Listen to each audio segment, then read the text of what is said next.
Hello mga boss, magandang araw sa inyo lahat. Mayroon na naman tayo dito manibela, no? Manibela ng Isuzu Trooper. Ito wasak na kasi ito eh. Ginawa ko lang siya parang tatayin ko pa to boss. Ano lang, manibela na naman tayo, kulay black, genuine leather.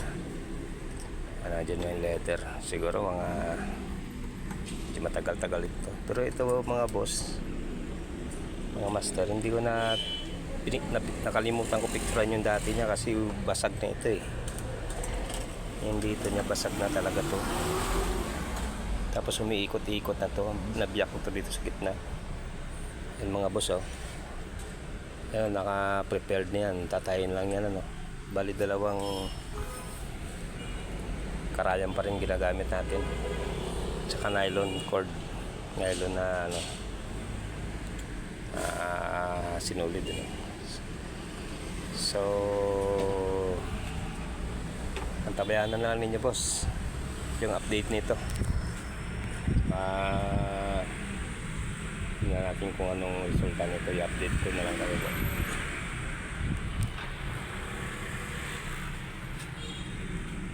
Sige boss, mga master, mga amo, maraming salamat sa panonood. So yun naman ang like natin dyan.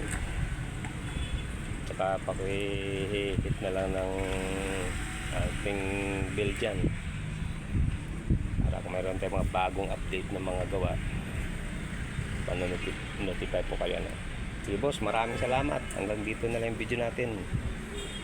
Mabuhay tayong lahat.